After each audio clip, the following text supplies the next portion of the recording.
Good evening. I'd like to call to order the regular meeting of the Lakewood City Council in Lakewood, Colorado on October 23rd, 2017, 7 p.m. in Chambers. Will the clerk please call the roll?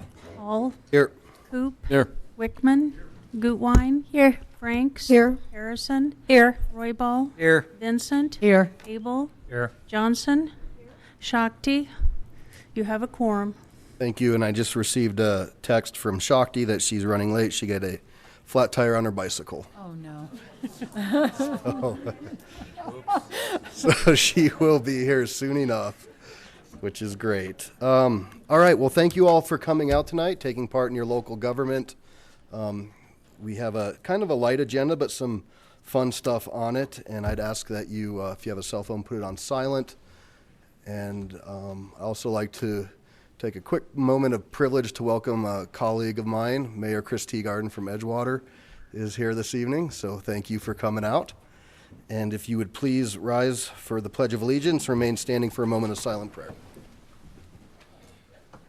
I pledge allegiance to the flag of the United States of America and to the republic for which it stands, one nation, under God, indivisible, with liberty and justice for all.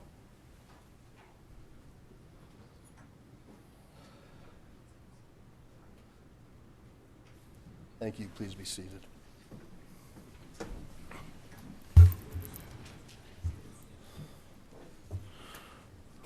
All right. Will the clerk please read item 4? And there's Shakti. Item 4, Presentation Advisory Commission for an Inclusive Community Energy Efficiency Efforts Proposal. All right. I'm going to invite down Mr. Leiber, who's going to represent us tonight, or represent this before us on behalf of the Advisory Commission. Good evening. Good evening. Thank you for having me. Can I grab some water real quick? Yeah, absolutely.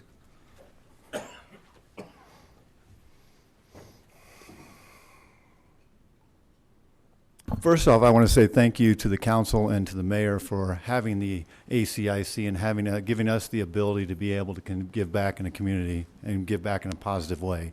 It's an invaluable process, it's an invaluable experience for all of us to be able to do that, and I thank you for that. The assignment, or the question that was asked for us, was research what other cities in region do to encourage energy efficiency in neighborhood and private residences. I should introduce myself. My name is Lawrence Leiber. I represent the Sustainability Committee, and thank you again. But you did ask us to research what other cities did in the region to encourage energy efficiency in neighborhoods, in residences, and in commercial.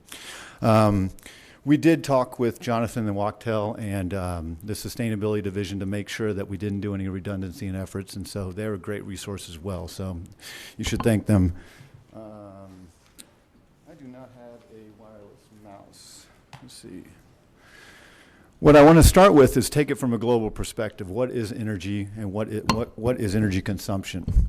On a global level, in the past couple decades, energy consumption and energy demand has grown exponentially. It's forecast to grow exponentially over the next century and even more for that. There's a multitude of reasons for that. There could be industrialization of emerging markets. It could be the growing wealth in emerging markets. It could be technology, automation, robotics. It could be stuff we just haven't figured out yet. This cryptocurrency, Bitcoin mining operations, for example, consumed more energy last year than the entire country of Latvia, which is about a population about the size of Denver. So ways of demand and energy will continue to grow in exponential factors.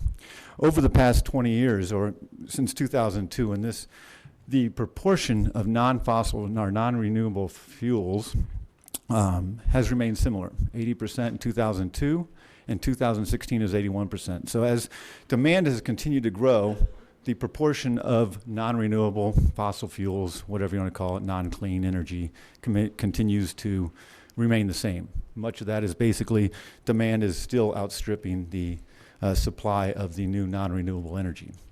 From a municipal standpoint, bringing that back down to where we are, it just means that what we can do is hopefully focus more on trying to get residences and businesses, commercial organizations to consume less energy. So with that in mind, we come to our question. What are other communities doing in order to reduce the amount of energy or increase the amount of energy efficiency within their neighborhoods? Our committee, what we did was we went out and we researched each of the various regions, and we took a look at what everybody was doing. What we found out was that each of these communities, where the goals might be different, each of these communities were doing the same basic 4 tenets. They were doing financial assistance, they were doing incentives, they were educating, and they were showing recognition for, efforts to become more efficient. What we did after that was we broadened the scope to find best practices. In this particular proposal, in this particular question, we didn't necessarily have any recommendations, so what we did was find out what was the best practices in those regions or in those 4 categories. So taking that into mind, we went for the commercial on the first hand. The commercial efforts within these communities really focused on the benchmark and retrofits. The benchmarking is, if you're not familiar with it, is essentially identifying the best buildings to be able to be the most efficient and becoming more efficient in retrofitting. So essentially an audit, as you'll find out in the residential side as well, but they go and they identify and say these buildings would make the best use of energy efficiency at this time. And the retrofitting is essentially just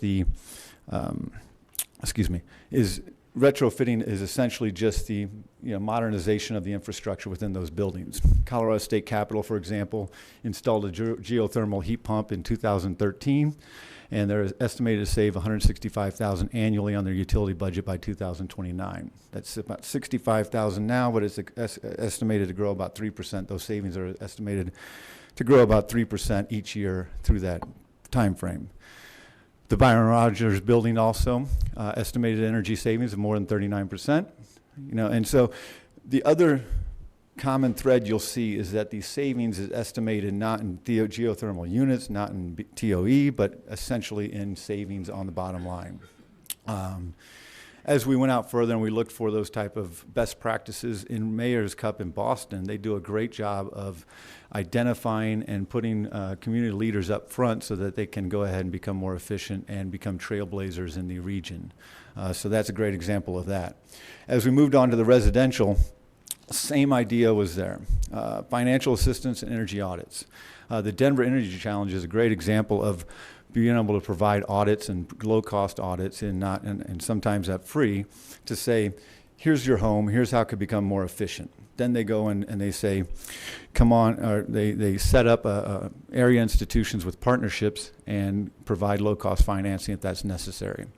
The low-cost financing utility rebates is something that's really not publicized enough. Excel offers a plethora of rebates for anywhere from doors to windows, to water heaters, to new windows and everything. Those are a great resource for upgrading your home. Solar energy is something that we could use more of, especially in the second sunniest city in our region in the United States. We have plenty of sun.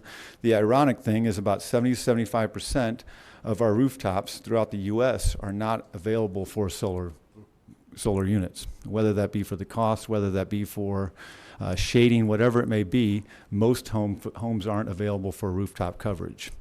The community solar is something that you see throughout regions. You see it with BlackRock Energy in Boulder. You see it with BlackRock Energy in Pueblo. You see it with Clear Energy Collective down up in Boulder. You see it with Austin. You see it with Brighton and a multitude of communities who implement this program. Community solar is a private sector or a third-party firm that builds solar farms. You've seen them out there everywhere. You see the rows of solar farms.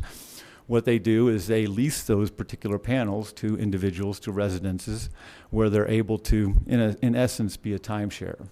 Whatever the deal you make with them, 20 years, 25 years, you utilize that community solar, and then you get a rebate from Xcel for that particular non-renewable fuels. So those are some of the best practices in those regions and what they do in those areas to help people become more energy efficient. Now, talking about the future of energy efficiency, as I've said, in many ways the municipalities are not able to affect the sources of the energy. That's done more on the state level, the utility level, and the national level.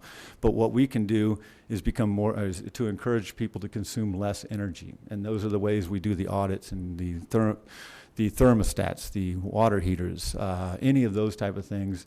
As we go forward, will become more efficient. Hopefully down the line, nuclear fusion will be here. They estimate about 2035 to 2040 that we'll have nuclear fusion power from the sun, and we'll have clean, clean renewable energy that we don't have to worry and have these conversations today.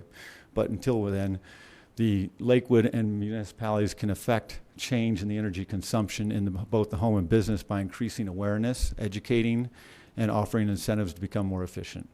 I would like to say thank you to our committee for producing and helping to do all the research on this. We had a great time. We learned a lot. And once again, thank you for everybody to be able to give us the opportunity to give back to the community in a positive way. Thank you, and I'm available for questions if any are there. Fantastic. Thank you. Very nice presentation. Will the folks on your team please stand up so we can recognize you? Nice.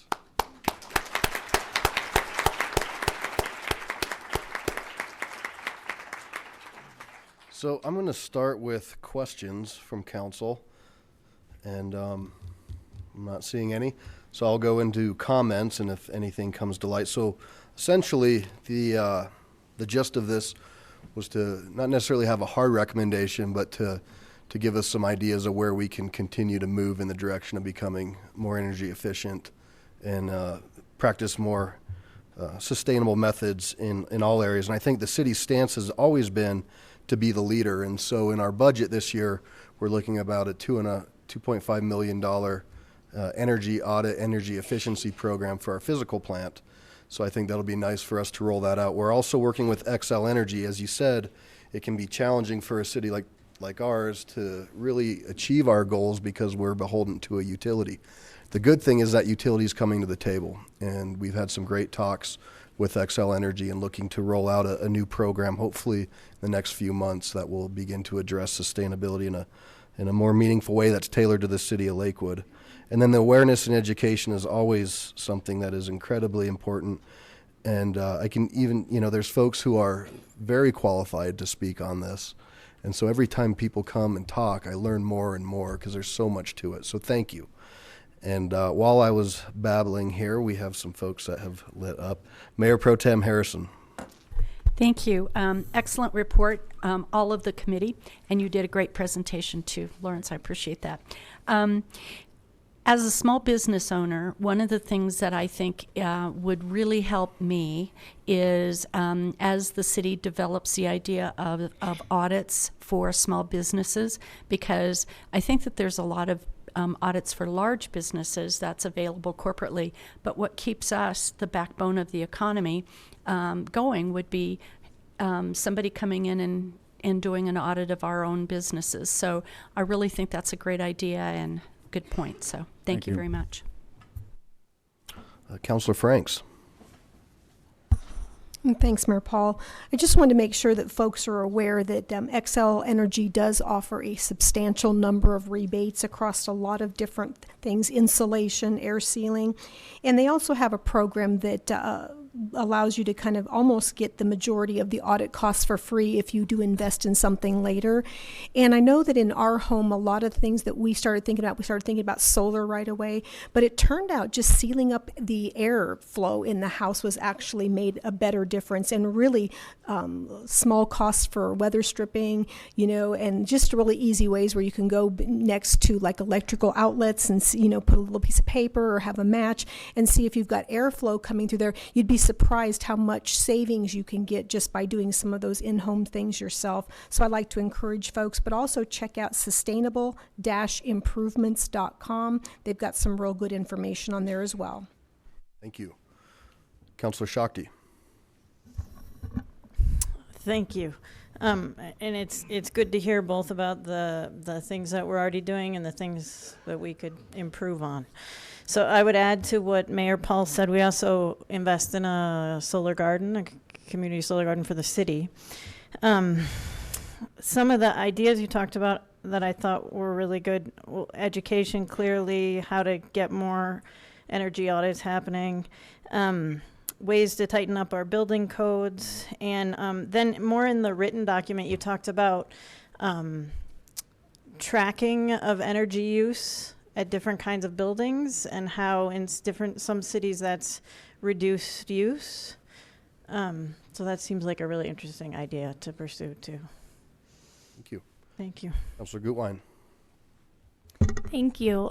This presentation is amazing. I'm not sure if everyone understands that this is from the Citizens Advisory Group, so this is not just an expert coming in here. This is our citizens advising and donating their time. So thank you so much.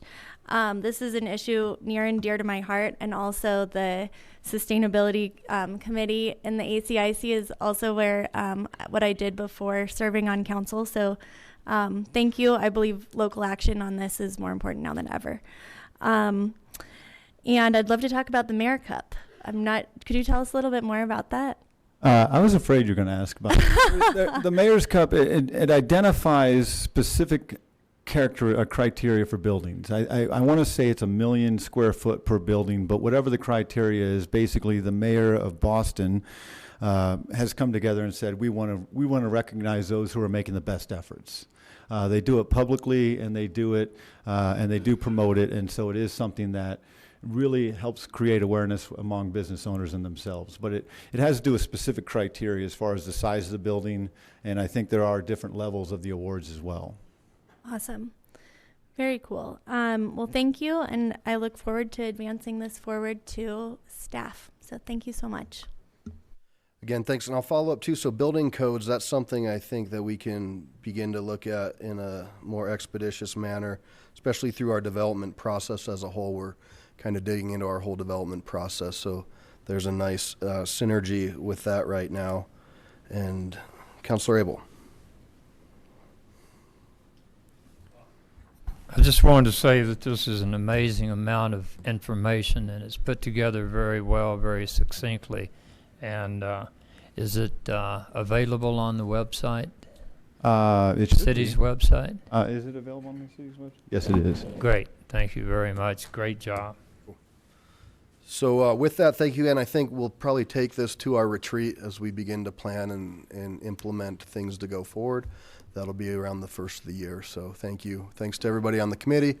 Thanks for bringing your family out tonight and enjoying some city council. I'm glad they're able to see that, but also thank you again. It's an invaluable experience being able to give back, and I appreciate that. Thank you. Yep, thank you.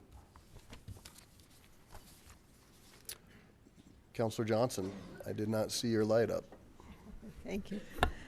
I too just wanted to thank you for the presentation. I was very taken by what you had written and how thorough it was, and appreciate it, and thank you for your time. Thank you. Look forward to working with you. We'll give you one more round of applause here.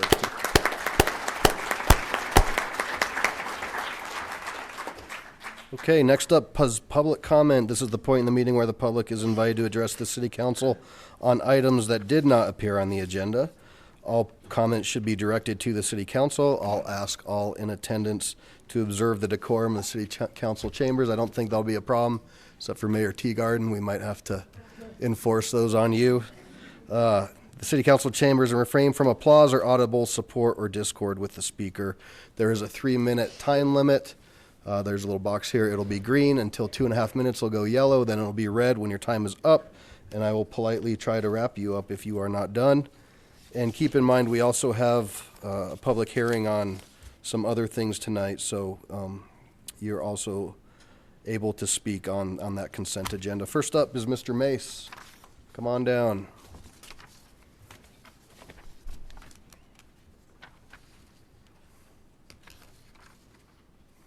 Good evening.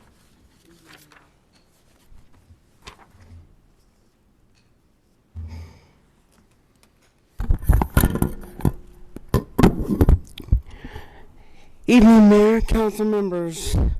I'm here tonight because I have a concern. I don't know if you guys heard or saw what was going on October 1st in Las Vegas, but I have also noticed that I feel the city of Lakewood does not really worry about that until an actual tragedy has happened.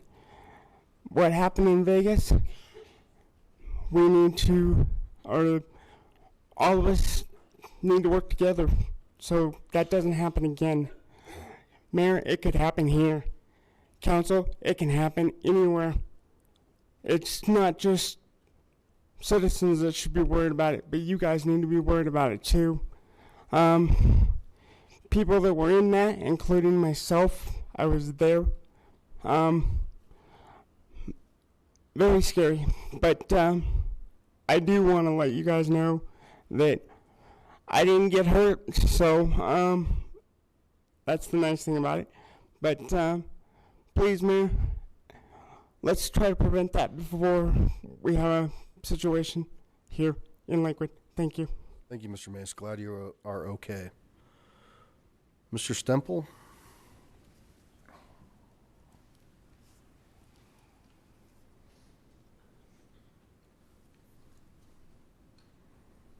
Good evening. Welcome.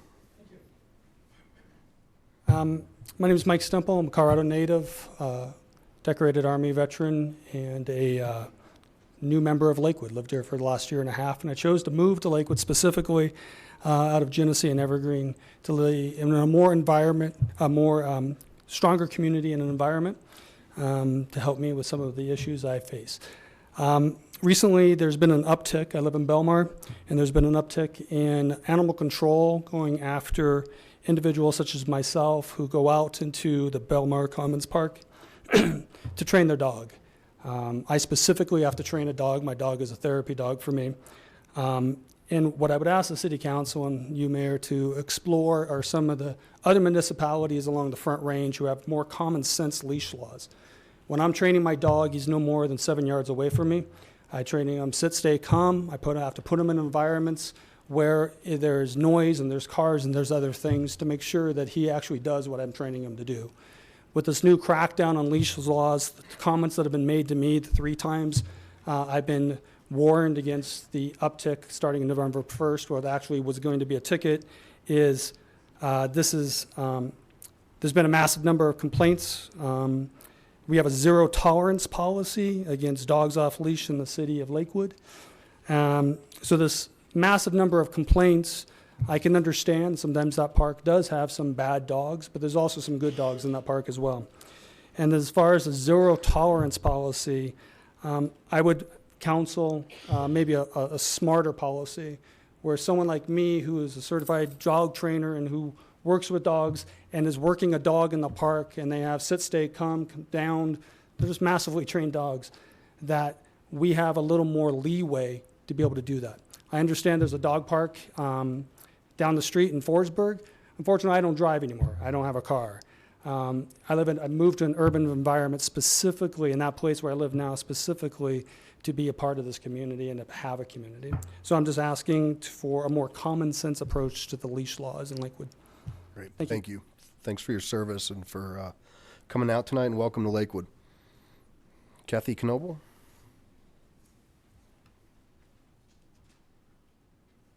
Good evening. Good evening, Mayor, council members. It seems like anger and frustration drives me to council meetings these days. I just received my ballot in the mail last week, and I was extremely frustrated that the initiative was not on the ballot. And I know there's been lots of press and lots of media about the Citizens Initiative that was put forth. And I know I've been out of town a lot, and before I left, I know that Margie Greer validated those signatures from the Citizens Initiative. Everything was a go. I just assumed it was going to be on the ballot. And the next thing I know, it's not on the ballot. And I have realized that it's not on the ballot because of some of the things that this city government has done. And that is not okay. Voter suppression is what comes to my mind. Taking away our democracy, taking away what our Constitution allows citizens to do in order for us to get an ordinance on a ballot that's important to us. And growth is important. Whether you're for it or against it, it doesn't matter. The fact of it is you removed it from the ballot. That is evil. That is unconscionable. It happens in Florida. It happens in South and North Carolina. It happens in Pennsylvania. It happens in Ohio. And now it has happened in Lakewood. It angers me and it disturbs me that this council allowed that to happen. Your job, representing your citizens, is to get their initiative on the ballot. We shouldn't have to go through initiative process. Council has to make that move, and they can put it on the ballot all by themselves without costing citizens $20,000, without having to go through their own legal process out of their pockets. Councilors, I beg you, I encourage you to do the right thing. Also, it just was brought to my attention that there's a Lakewood voter information project that is receiving thousands of dollars. And some of it comes from the headmaster of Joseph Max Cohen. He's well known in the marijuana industry. I don't really care, but the fact of it is that he's contributing monies to our a fund, a slush fund, if you will, and you know it's going to be used for candidates, to support candidates. That is not right. It is wrong to allow outside interests to buy into our Lakewood voting process. And I'm here tonight to voice that I think this is absolutely a disgrace. And I am ashamed and I'm embarrassed, and I have lived in Lakewood for 45 years, and I am ashamed of what this council is doing. It is not appropriate. This kind of behavior is evil. And this is buying election is alive and well in Lakewood. And I urge all the Lakewood voters, people here in the audience tonight, the viewers on TV, to use common sense when you're voting your ballots, and so that good judgment prevails in Lakewood. It is the citizens of this great city that will rise and shine, and it will show you, councilors, where your hearts should be. Thank you. Thank you very much. Ms. Bronson.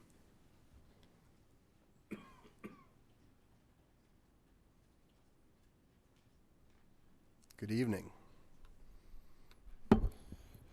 Hi, my name is Brenda Bronson, and I've been a Lakewood resident for 24 years. I live in Ward 4 with my husband, my 98-year-old mother, and my cousin. And my son and daughter-in-law recently bought a home just 2 blocks from me, so I get to see my little grandson all the time. We love Lakewood. I'm speaking to support Mayor Adam Paul. I've supported him since we elected him in 2015. That election was about the direction Lakewood should go in. We had a choice between candidates with different versions of the future of Lakewood. For me and many like me, we felt we were choosing between progress or regression, whether to move forward or backward. The 2015 election brought out divisions and negativity we have never seen before in Lakewood. We received negative attack mailers funded by outside interest groups. The fake newspaper called the Lakewood Watchdog spread misinformation, lies, manipulation of the facts, and outright hostility towards our city's civil servants. Adam Paul inspired many of us by running. He was positive. He shared our hope and faith in a better future for the Lakewood we all love, and we elected him mayor. I am proud of how Mayor Paul has represented us while navigating the challenges the past 2 years. Mayor Paul has been a very good mayor. He listens to and works with citizens. He earnestly presides over this council faithfully. He shows us he intends to continue to lead Lakewood with vision and cooperation for all stakeholders. One example is growth, just talking about it. For our local businesses, growth means more customers, more jobs, and of course, more housing. When a housing development is proposed in our own backyard, we don't like it. You can't blame us for that. We don't like it in our own backyard. The housing growth we've all seen has certainly not been perfect, but I believe we should all work together to balance everyone's needs so we can keep Lakewood beautiful, protect our quality of life, and protect our open space, and keep our affordable but quality lifestyle. I'm disappointed that some of our Lakewood city councilors peddle rumors, misinformation, and outright lies. I don't know your motivation, but I know it sows anger and fear at the time when we should bring people together to work on our challenges. For example, there's this rumor that Mayor Paul is preventing the growth cap ballot initiative. This is just not true. Citizens have the right to petition, but citizens also have the right to challenge a petition. Challenging a petition is not suppression, it's citizens' rights. When this petition is not under a challenge, I believe our representatives will support putting it on the ballot so Lakewood voters can say their piece with their vote. Councilors, please be the leaders we need right now. Please aspire to be better. Lakewood needs you to come together and work together to keep our city moving in the right direction. Mayor Paul, thank you for your excellent example you've set and for everything you do for our citizens. We're grateful to your leadership. Thank you. Thank you. No, sorry. Mayor Teagarden.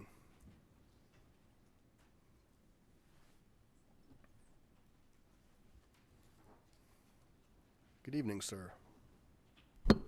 Good evening, Mayor Paul, honorable council members of Lakewood, and venerable citizens of Lakewood. Thank you for allowing me to speak. Early 2016, I was called into the office of the city manager, not because I was bad, but we had a plan, and we wanted to put our city civic center right on the border of Lakewood. And the first person I called after that meeting was Mayor Adam Paul. And the first thing he said to me was, "Giddy up." So we put that into motion. And one of the things that I thought was amazing is this is an actual structure and exercise of relationships and positive partnerships. This Civic Center is going to serve not only Edgewater, but is also going to serve Lakewood. There's a lot of positive things happening in our communities. There's also a lot of issues that are happening in our communities. Most of them are not only countywide, but regionally. I want to thank Mayor Adam Paul for his leadership on that regional level and seeing a much larger and broader policy. Because politics aside, it is the health of our communities that matter. And it is way better to face them together than alone. So thank you for your collaborative efforts, and also Councilors Vincent and Councilors Coop on the particulars of the Civic Center as we move forward. Thank you very much. Thank you, Mayor. Ms. Barraway.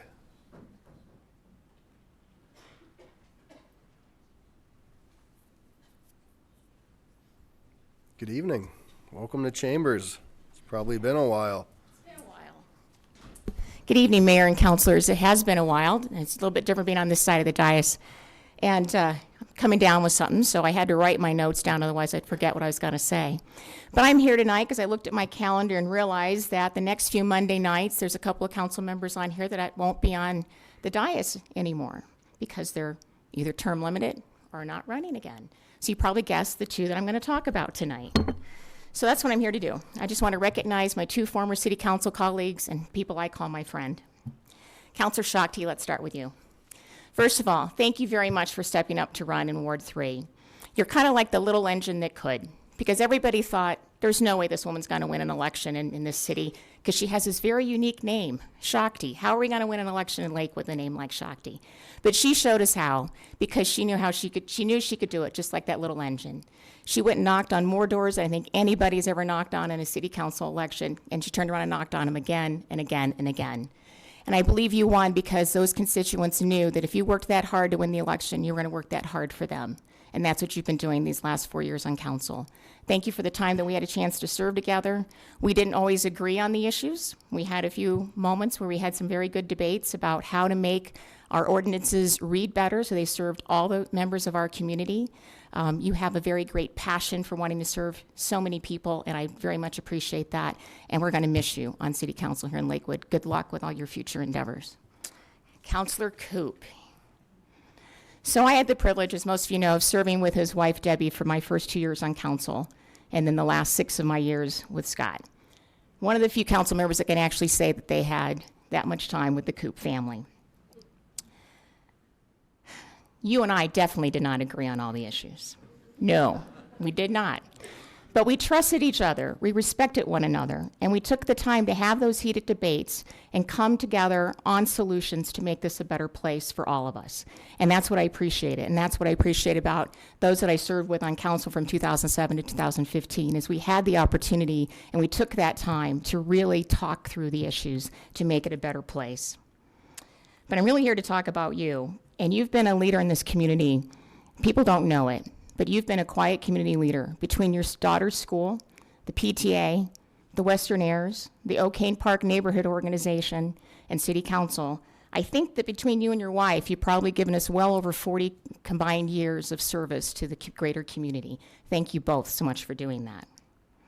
You were very diligent in attending all the Ward 2 meetings, especially the Two Creeks and O'Kane Park. You gave up a lot of Saturday mornings, and even just this Saturday, he was out working on Colfax, helping with the Rockley Music Beautification Project. And believe me, that was not an easy project. We were moving a lot of rock and dirt that day. You've been very respectful of all the employees here at the City of Lakewood. I know that you trusted and respected their opinions when they gave them to you, when they provided the research that was necessary on the important issues that were faced by council. And you also treated them well when it came holiday season with your very wonderful chocolate-covered pretzels that we got to deliver around the holiday season. So you're probably ready for me to end this recognition because I know you don't like the limelight. Okay, I'll let you go. But Scott, thank you so much for your measured, thoughtful, and respectful approach on handling matters on City Council. It was very much a pleasure for me to serve with you and with Debbie. Enjoy your last few weeks as a council member, because very soon you're going to be able to sleep in late on the second Wednesday of the month, and you can do whatever you want on Monday night, and believe me, that is a treat. You both have very much appreciated and respected the hard work that the city employees did here. I know you carefully considered their expertise in your decision-making, and I thank you for doing that, because as our civil servants really do a lot of work on behalf of the city and always with the best interest of the city at heart, so I appreciate that. It was an honor and a privilege to serve with you both. I wish you both the best. Thank you. Thank you, Ms. Barway. Forgive me if I mess it up. Ms. Frieschlag? Good evening. Good evening, Mayor and council members. I live in Belmar. My name is Deborah Freischlag. The bottom line of my concern is the Belmar area of Lakewood, Colorado needs an off-leash dog park within walking distance. There is a Care to petition online that has 439 entries into Belmar Dog Park, a much-needed resource. I did not start the petition. It started over 5 months ago and has had a resurgence since Animal Control is making daily patrols of Belmar Square Park. From the petition, it states, as the official downtown of Lakewood, Belmar has become a great place to live, work, and play. With more than 6,000 people and their pets living within walking distance of Belmar, the community needs an off-leash dog park to continue to foster and expand this sense of community to progress into the future. There are many benefits to an off-leash areas, such as enhanced socialization of a city. Dog guardians and their pets create an atmosphere of safety in our public spaces. It creates community center of activity where neighbors gather. I first moved to Belmar and lived in one of the apartment complexes. I would enjoy walking through Belmar Square Park and seeing happy pet owners socializing and standing in the park while responsibly keeping an eye on the dogs that were playing. Because of that and being told that it was a great dog owner community, my husband and I decided to buy one of the townhomes across from the park at a great expense and get a puppy. We were having a great time socializing and becoming part of the dog owner community that had formed in Belmar Square Park. It has been a great community where many different walks of life come together that would not automatically socialize except for the love of dogs. And that has increased the diversity, inclusivity of many people. By driving that away, you are fragmenting into like groups or no groups at all. Having worked in government the second half of my career for 15 years, I know municipalities are always trying to form the sense of community instead of just being a bedroom community where people come and go to work and don't interact. The community has been formed and we watch out for each other, our dogs in the park. Since animal control started making daily appearances, they have driven the community away. The park has had problems. More dog waste is being left because there are not fellow dog owners pointing to the fact that waste needs to be picked up. I see skateboarders jumping on the cement structures. When many dogs did not like the noise, the dog owners would ask that to stop. Also, there's been more underage drinking and smoking pot and fights breaking out in the park when the dog owners are no longer out there because we must walk the dogs around Belmar to get the dogs exercise. The area could go downwards very quickly. There are many more concerns than dogs off leash. So there are two issues. How do we get an off-leash dog park within walking distance in Belmar? And if dogs are not going to be allowed to run freely in Belmar Square Park, how will the police compensate in having more patrols since community policing will not be where it once was? I read a little of Imagine Lakewood goals that you are voting on tonight to adopt and saw that part of the responding to the community through the addition of new facilities and amenities will be to expand opportunities for sanctioned off-leash dog experiences. When will that be? You also want to create an inspiring, safe, and pleasant experience in our parks and facilities so you will improve on-leash compliance across the park system and decrease the amount of dog waste left in park spaces. I think the new facilities needed to be addressed before the compliance was cracked down upon. I don't know if there's a way to work with the Plaza Metropolitan District Number 1 to allow certain times for off-leash until a permanent solution is arrived at, or a temporary fenced-in area elsewhere until a permanent area is designated. The community of Belmar needs a dog off-leash in walking distance solution now and cannot wait for the future. Thank you. Mr. Olson?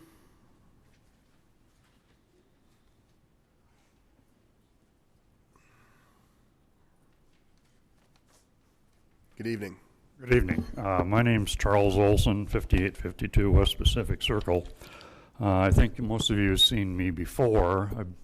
I've tried to go to all the parking studies. My big concern is parking because I live on a single-family home across the street from 498 apartments and condominiums. I want to give you an update, and then I have a question for you.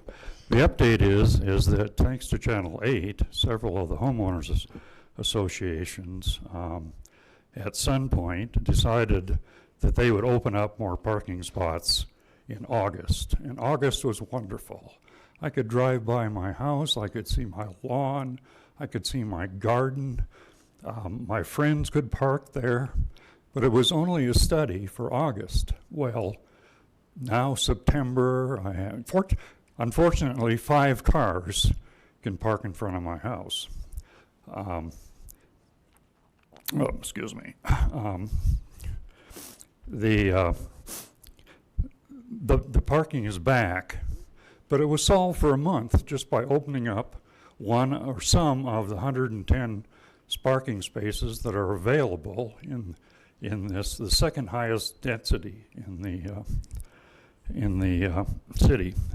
Anyway, that was my update, is that we solved the problem for a month, but it's back. Fortunately, I could get out of my driveway tonight, but there was another car parked in front of the fire hydrant.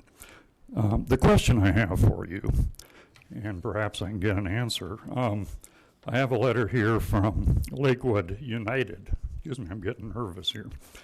And it was signed by 15 people, including Sue King, Steve Burkholder, and Krista Paul. Do you know a Krista Paul?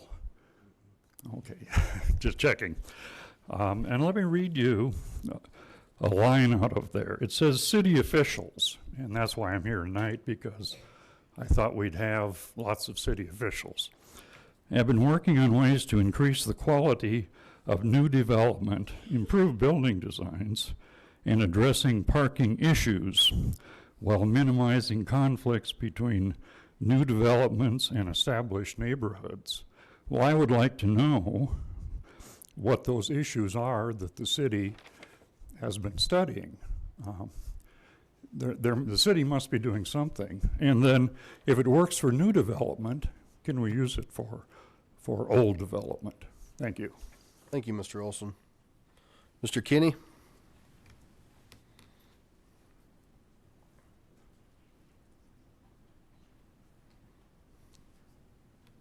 Good evening.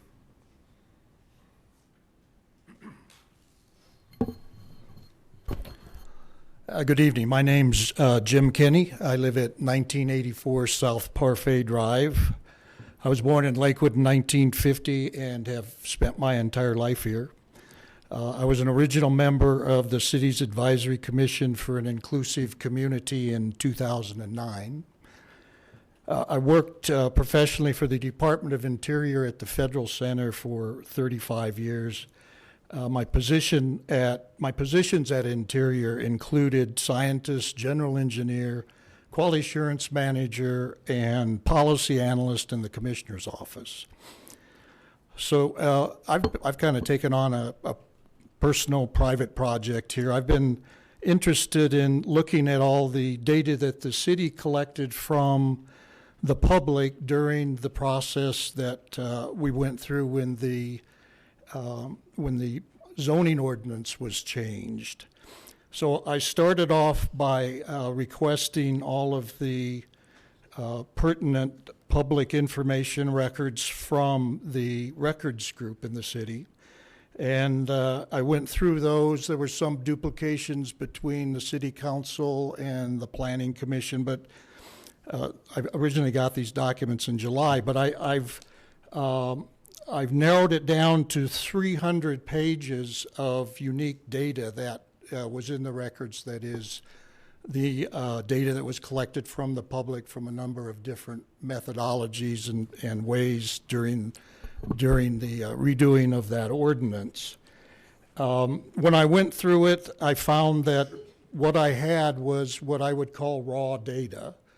It was all of those things that people wrote down when they were asked questions, or just the open-ended information that was put into the website for Lakewood on the issue.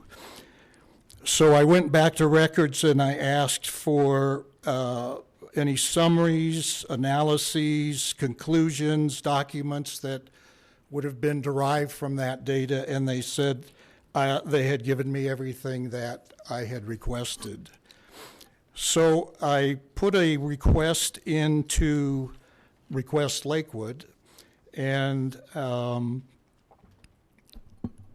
basically I just explained what I've explained to you. I asked for information, I got data, I was looking for some documents that the city or the elected officials had put together to reduce all this data into analyses and conclusions and things useful for the preparation of the ordinance.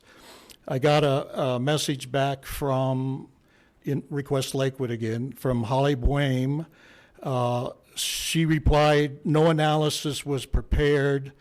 The 300 pages of public information were discussed with the community advisory group. And the actual 300 pages was supplied as is, as raw data to the City Council and the Planning Commission because they were the decision makers. They wanted them to go through all the data to decide what it all said. So the 300 pages of public information collected for the revision of the zoning ordinance, from what I've seen so far, and I'm still working on this, was collected and without a plan, was not analyzed, and the decision to revise the zoning ordinance was based on each counselor and zoning commissioner's personal analysis and drawing of conclusions from 300 pages of raw data.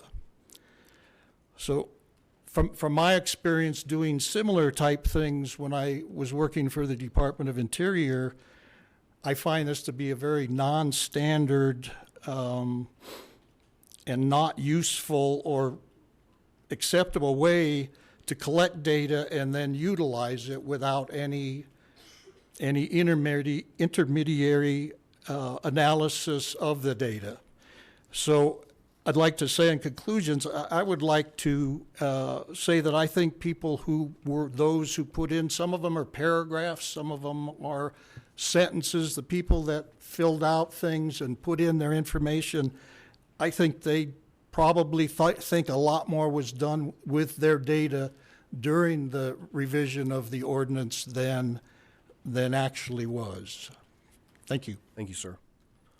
Mr. Kolesti.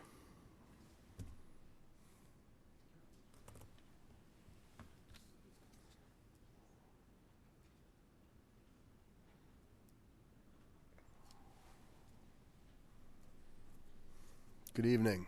Good evening, Mayor. Good evening, Mayor Paul and council members. I'm Gene Kolesti of 12610 West Bayard Avenue, base of Green Mountain area in Ward 1. Good evening, Council Johnson and Abel. I'm here because I care deeply for us as a community. I can speak for my wife that we love our home, businesses, and community of Lakewood. We moved to Lakewood from Colorado Springs in 2007 for a wonderful job opportunity as executive chef of Green Gables Country Club.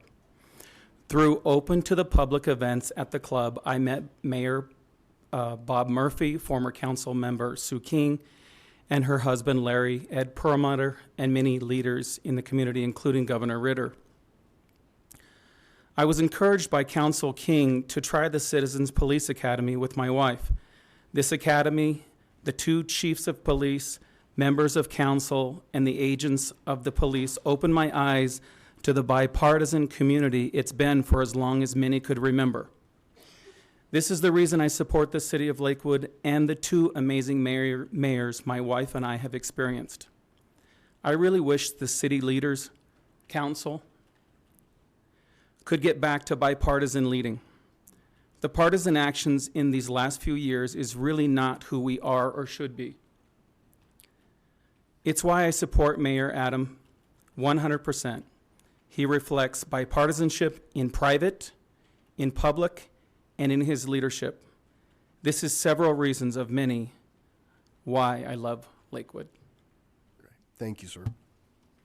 So that exhausts the public comment roster. If you didn't have a chance to sign up and you wish to speak, you are more than welcome to do so. Seeing none, I will now close public comment on this round. Mr. Mace, thank you. I think our police are always trying to find ways.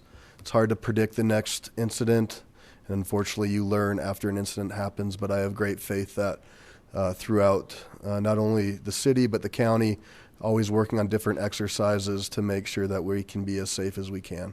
So I'm glad that you made it home safe. Mr. Stemple, we've heard a lot about what's going on, and this would address, I think, both of you with the dog park. You know, we do have really one dedicated, and that is something on everybody's radar. It's something that everybody in the community wants, but they don't want it by them. And so that's where that due diligence is trying to take place. What's amenable? Where should that be? I'm not completely aware of that enforcement or what the licensing is. So we can look into that further if you want to send an email and try to figure out something with your situation. Ms. Knoebel, no voter suppression. So I will explain that when we have a charter, which you're familiar with as a former city council member. City council's offered the opportunity through a citizens initiative, once it's presented, to do one of two things: enact it as is, or send to a vote of the people. A legal protest was filed by another citizen of the city of Lakewood, which put it into court, which, according to our charter and our code, will not allow the city council to take action until it is resolved. And I will look to our attorney, Mr. Cox. I do believe I'm accurate on that. That's correct. It's two provisions in the municipal code. One concerning the protest and saying that no action can take place on the initiative while any protest is pending. And then a second one, after the explanation of the right to appeal to district court, there's a second provision saying the city council may not take any action during the pendency of the protest or any appeal therefrom. So the case being in court now, no action is being taken on the petition until that case is resolved. Thank you. Mr. Olson, I've received, where is Mr. Olson? I received an email from Councilmember Shakti about some efforts, and it sounds like we had it solved and then that stopped. So I think we can continue to work with that property management. But in the meantime, and I was going to talk about this tonight in my comments, Planning Commission will start on Wednesday night discussing things related to building, and one of them is parking and the recommendations for parking. And I'm not sure that it will be just include new builds. I think it's more encompassing that to deal with your issue. So that's for everybody. The open houses on our development process took place in September, and on Wednesday night at 7 p.m. in Chambers, Planning Commission will receive a 45-page synopsis of what came through that, and we'll begin the process to the next step. So that's where that is, and that's the process that's taking place. And Mayor Teagard, we're excited about your library and your rec center. And let's see here, Ms. Franks, you had a comment or a question? Tim Cox, I was just hoping that maybe we could kind of expand on for the people in the audience and people listening to kind of understand what the nature of the protest is. I think there's a couple points there. I'm not sure if it's appropriate or not, but I do know that there's been some concern about how the petitioners have been pulled into that, but yet I don't believe any wrongdoing. So I was hoping we could offer a little bit more context for those who have those concerns that have been raised.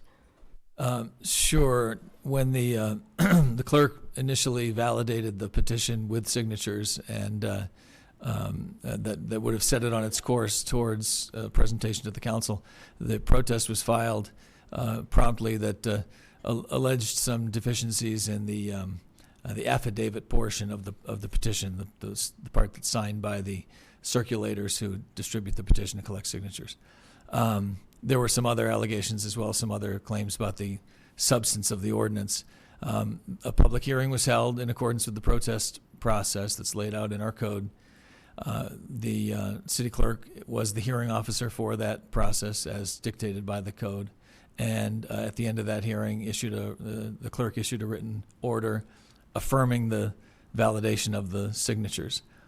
But again, the code does say that any party aggrieved by a decision of the hearing officer in that setting can take an appeal to the district court.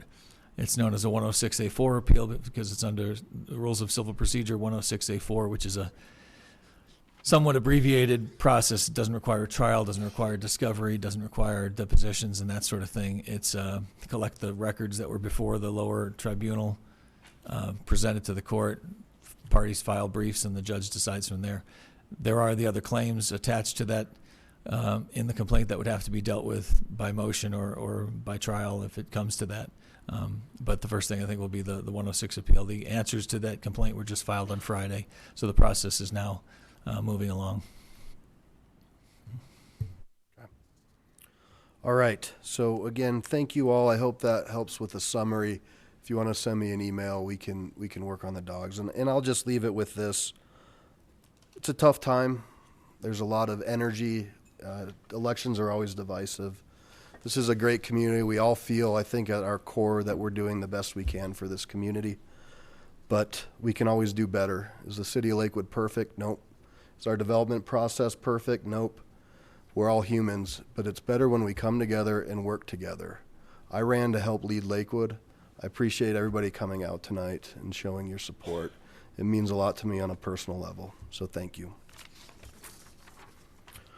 Next up is the consent agenda.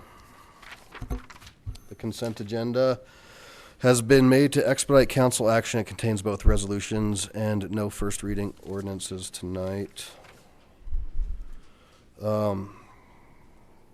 Any council member may request an item on the consent agenda be removed for separate discussion and action under general business. Will the city clerk please read the items on the consent agenda into the record? The consent agenda consists of items 6 through 9 inclusive. Item 6, Resolution 2017-34, adopting Department of Community Resources 2017 Master Plan, Imagine Lakewood. Item 7, Resolution 2017-35, adopting 2017 Lakewood Heritage Center Master Plan Update. Item 8, Resolution 2017-36, authorizing the execution of a second amended and restated intergovernmental agreement establishing the Juvenile Assessment Center. And item 9, accepting the minutes of the Advisory Commission for Inclusive Community Executive Committee meeting of September 6th and the Board of Appeals meeting of September 26th, both 2017. Thank you very much. So I will now open the public hearing on the resolutions. I have some folks who've signed up. Same rules apply. 3 minutes, 2.5 green, 30 seconds yellow, then it'll go red. And I don't think we'll have a problem with decorum. So first up, Mr. Shafish, come on down. Okay, so we'll move on to Ms. Cohen.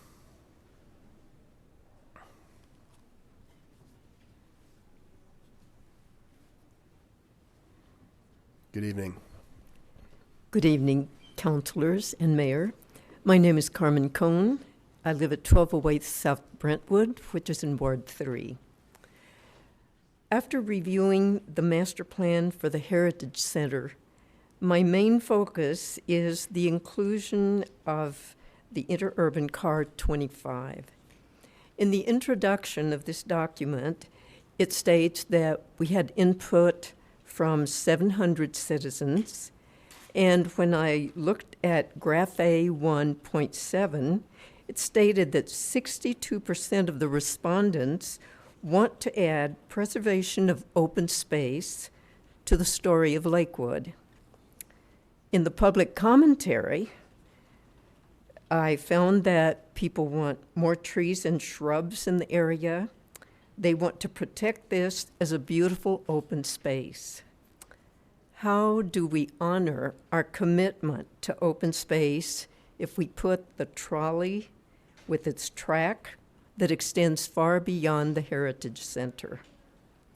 The feasibility study clearly states that environmental and geophysical considerations were not addressed. However, it did state that wetlands, animal habitat will be disturbed, trees will be removed, the grade is a problem, the noise is a problem, and the feasibility study calls for skilled operator to be in charge of this because of the danger of flat wheels, yet the proponents want to run it with volunteers. Members of council, the trolley is a wonderful historical artifact, and it belongs in its historical context, not at the Heritage Center. I urge its exclusion from the Heritage Center master plan. My second concern is the overuse of Belmar Park. It's evident that more people are using the park, and it's to be expected that with the higher population surrounding the park, the use has increased. When all the activities at the Heritage Center are added to the park use, it leaves less room for respite when more of it is needed with the increased population. Perhaps the time has come to look at places where a festival area can be developed rather than to wear out our Belmar Park. Thank you. Thank you. Mr. Fox?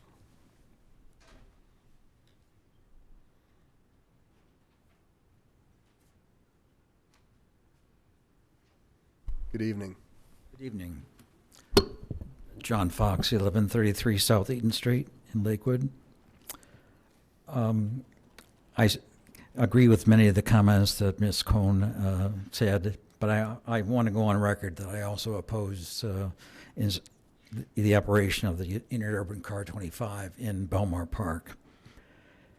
I've also read the draft revision to the master plan, and I note in there that they mentioned that the Heritage Center consists of 15 acres within Belmar Park. What is now being proposed is that the Heritage Center be expanded into the park. If you run a car on track in portions of the parkland, you would be taking parkland and using it for Heritage Center purposes. I think this would be setting a dangerous precedent. What would stop future proposals to put additional buildings in the park due to lack of space in the Heritage Center? It is not hard to go from one exception to more like it. It should, like Carmen mentioned, the 62% of the respondents to the survey thought that preserving open space is the highest priority for the in-city survey. I think if you decide to pursue operating an interurban car in the park, you need to make sure that the public is aware that this would occur. I have talked to many people since the study session, and everyone I talked to thought that it would be inappropriate to run the car in the park. Housing in the Heritage Center is one thing, but operating in the park would alter the natural park setting. I noted in the 1996 Heritage Center Master Plan, environmental concerns were very prominent with this wording. Existing and future museum structures and the Heritage Center operations will be designed with minimal impact on the adjacent Belmar Park and the residential neighborhood. The feasibility study does not even address environmental issues, merely stating that they will be addressed once the alternative is selected. I think that they should be addressed before the alternatives is selected. Thank you for the opportunity to make me concerns known. Ms. Fox?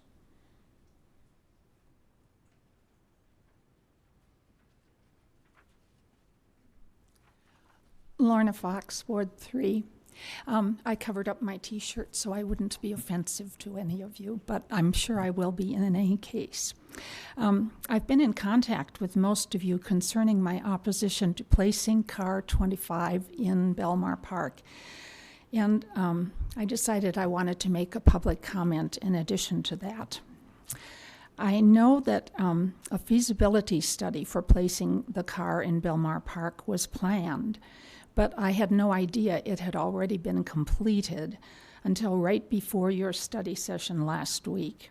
I was shocked to see the recommendation to run the car from the Heritage Center along the parking area behind the Iron Gate office complex and all the way up past the library and to the fallen firefighters memorial with wires and overhead wires and a pole, no less.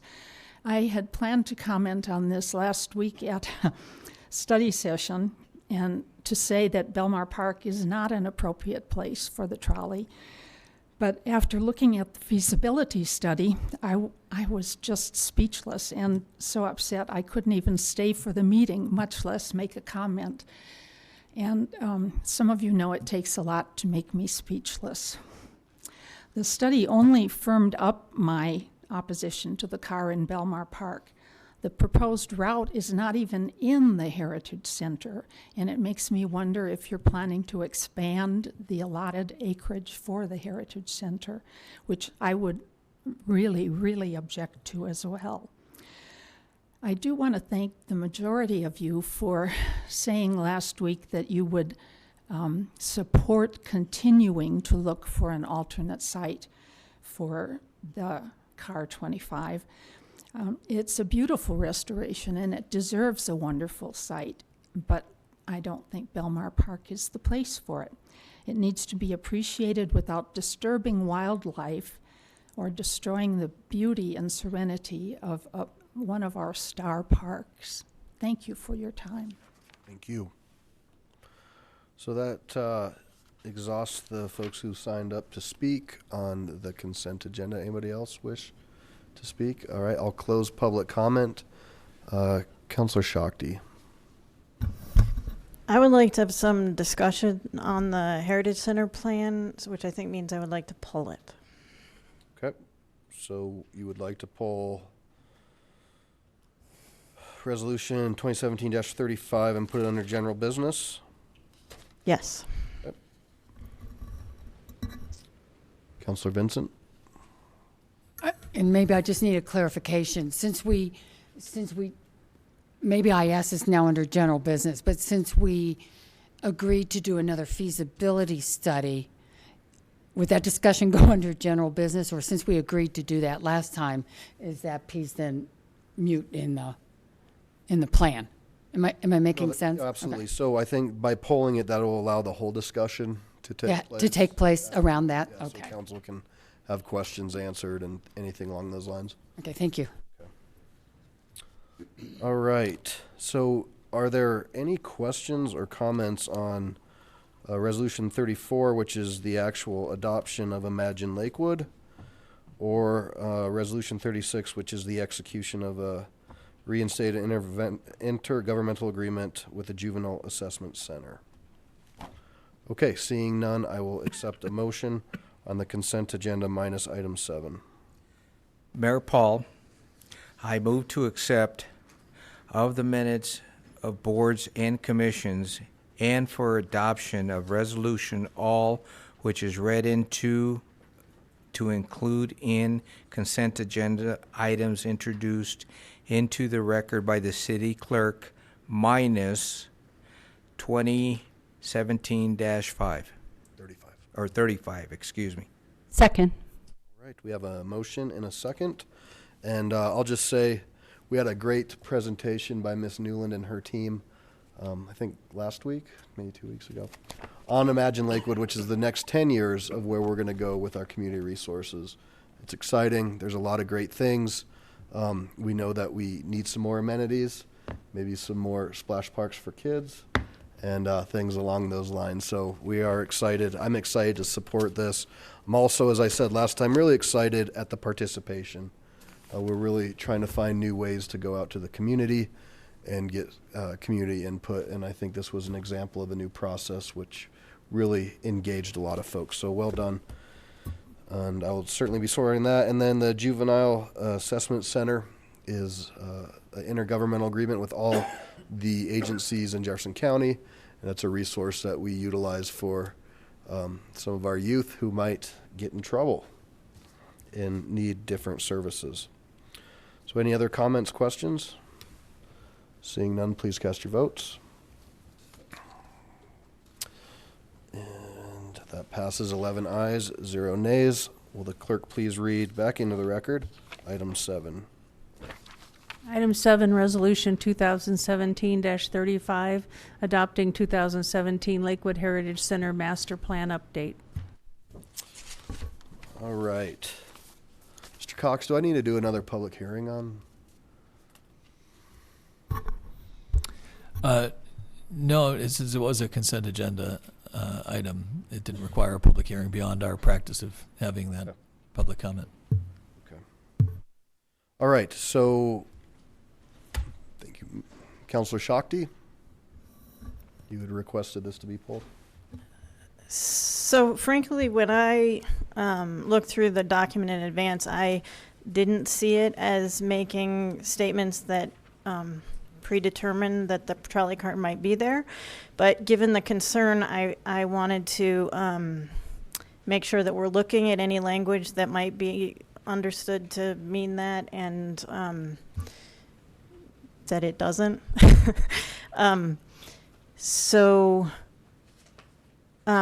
Maybe I would ask staff to come speak to that issue, if that, or ask the mayor to ask. So if we might, so your question has to do with, I know it's mentioned a couple times, but it mentions it as a potential while we look at other options. Is that part clear? And are you saying that you want different language, or? I just want to make sure that is clear, that it is only being presented as a possible option among many for the future. All right, so Ms. Nealon, would you like to have somebody come and? Did you want to come up, or do you want Michelle? Okay, thanks.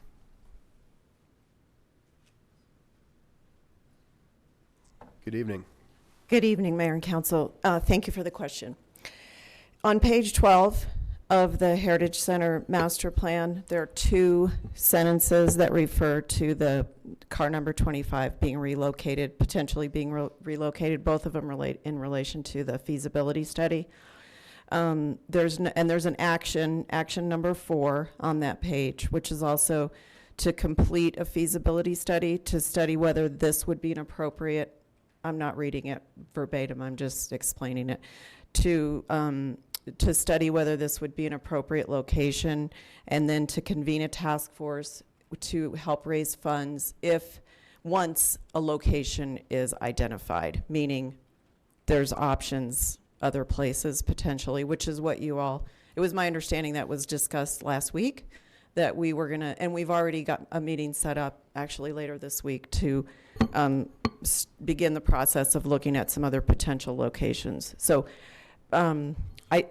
we were being very careful with the language to hopefully ensure that there was not any kind of promise being made that we would locate it at the Heritage Center, but that this was a possibility.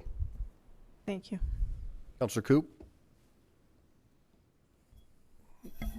My questions were along the same line as Councilor Shakti's, but I first would like to say that even though we're only focusing on one little item in this is a very well put together document, and I appreciate all the information. I appreciate the citizens' input in the back to actually see those boards where the little sticky little things are put. That's very good.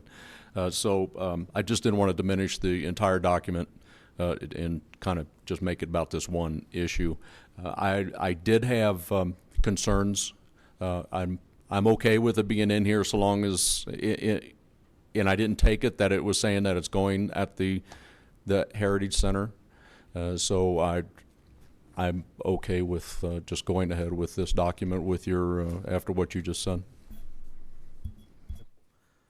Should I leave? Can I go now? Not a chance. You're fine.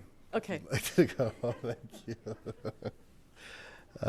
Councilor Abel. It was my understanding from last week that we're just looking for more information. The more information we can get on any subject, the better off we are. I see no reason to remove it from this document, though. And I would like to say this document is well presented.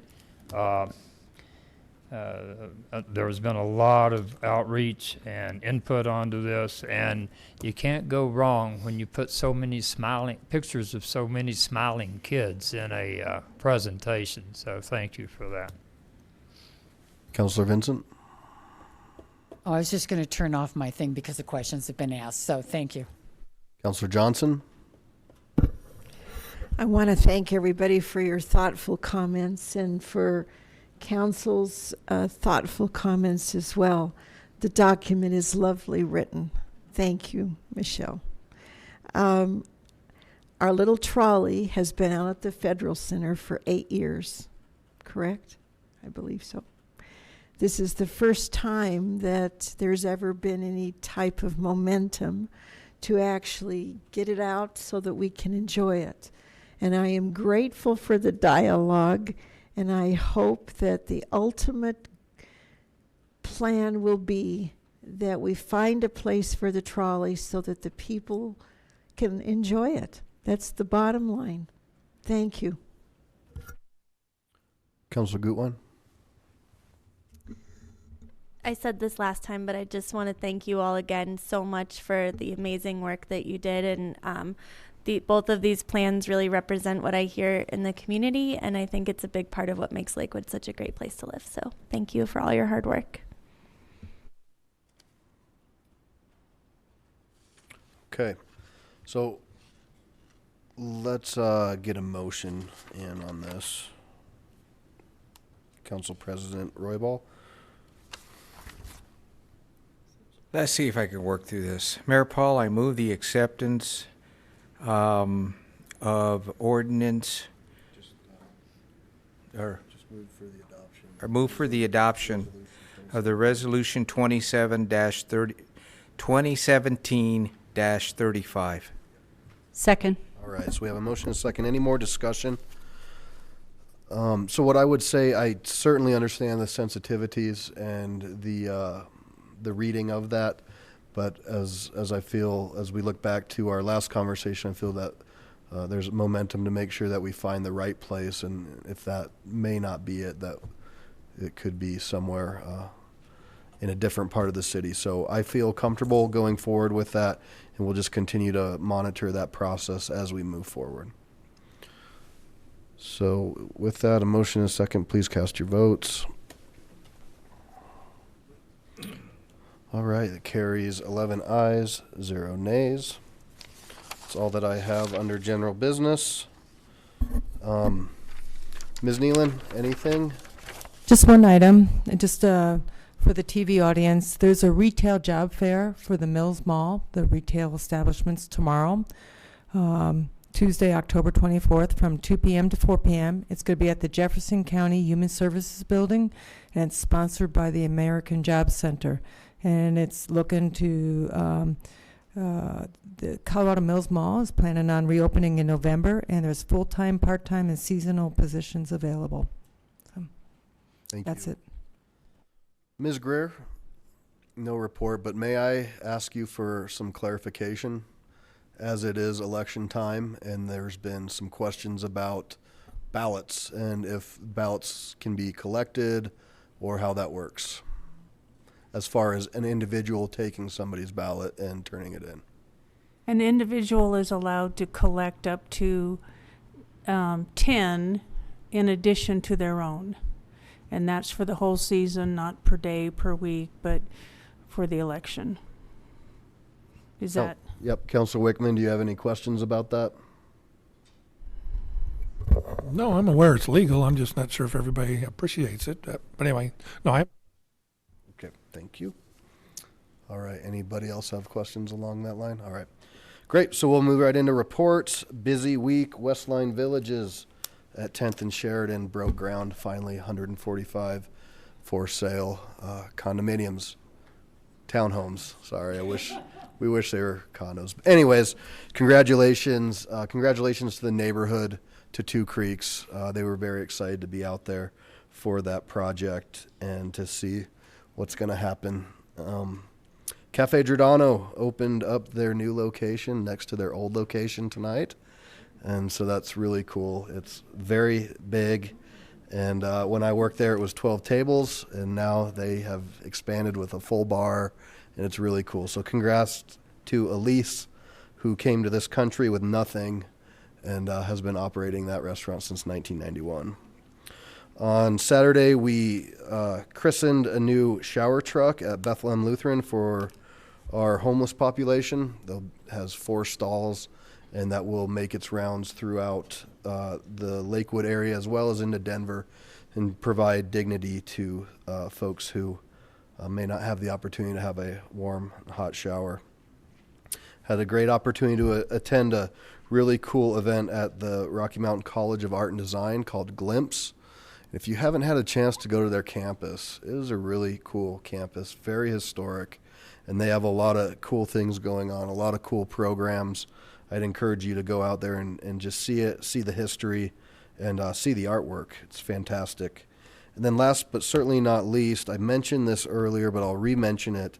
Planning Commission, Wednesday night, 7 p.m., will begin to look at the feedback that was produced or given by the community pertaining to our development process. Clearly, this is a hot topic. It's an important issue. It's something that resonates every ward. So I encourage you and anybody who is concerned to take part. You can still go online and take part as well in the process. And imagine there is public comment. There is public comment. All right. Thank you. That's it. That's all I got. Madam Pro Tem. No report. Council President. Yes, we're going to be having our monthly Ward 3 meeting at Phillips United Methodist Church. And Shakti has notified me that she won't be able to attend this one. So please come join us. 9 o'clock, 1450 South Pierce. Thank you. Councilor Shakti, you're skipping your last board meeting? No, I have one more. Good to know. It's your report, too. Drug Take Back Day is Saturday, 10 to 2, at the Public Safety Building. And my last ward meeting will be the first Monday of the month at Sunrise Sunset at 8 a.m. Councilor Johnson? No report. Councilor Abel? I'd just like to expand on your comments about the divisiveness in the community. You know, folks, we all care about our community. We might have different agendas. We might have different ideas about what's best for it. Recently, name calling and slurs have become part of the landscape, and it's not pretty.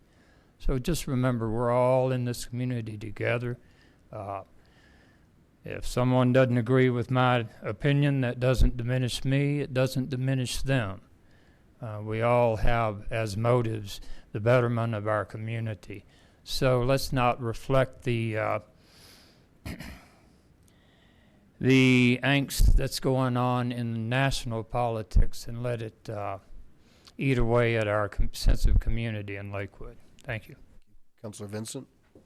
I just want to say a special thank you to those people who showed up on Saturday morning to do the landscaping in front of Rockley Music. It was, I was going to work, but I was being taken out for my birthday, so I dropped off donuts, and the wind was going like at 150 miles an hour. So I appreciate everybody who came, and thank you very much. Councilor Franks? Thanks, Mayor Paul. I just wanted to, for those who may not be aware, one of our newest sustainable neighborhoods is the Green Mountain neighborhood, and they've been getting really organized with a lot of good events, and so I just wanted to call out kind of for Thursday, October 26th, there's an XL residential rebate program at the Green Mountain Rec Center from 6 to 7 p.m.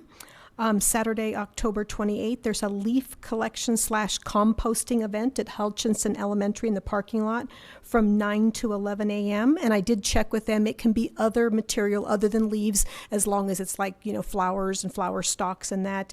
And they are accepting donations to help defray the cost, but if you can't afford, there is no cost. Saturday, November 18th, there is a fat e-bike demonstration event. And as a e-bike owner, I can tell you they're awfully fun. So that that is at Beach Park from 10 a.m. to 2 p.m. And they do want you to RSVP for that one. And then they are just kind of gathering together walks every Saturday or every Sunday at 8:30 a.m. for 1.5 mile neighborhood walks for people to get to know each other. They're doing a lot of good work bringing folks together, and I just wanted to call attention to their organization. Well said. Very cool. Councilor Gutwein. Just really brief. Everyone, please vote. Thank you. Councilor Wickman. Councilor Coop. Okay, and I lied. I have one more thing. This one's important, though. So, the Lakewood service organizations, those are our Kiwanis, Optimus, Rotary, and Elks, are starting to come together and see how they can better work together to do cool projects. And they have one going October 23rd through November 30th. And it's a musical instrument drive for the Alameda area elementary schools. And so if you are interested, you can email lsoinstruments@gmail.com. And here's a list of what they need. Flute, clarinet, alto or tenor saxophone, trumpet, trombone, baritone, percussion, combo, bell kit, concert, snare drum, violin, and I'm sure they need a cowbell and a triangle. So with that, if you have the opportunity or you know anybody, I see Mr. Zockman here.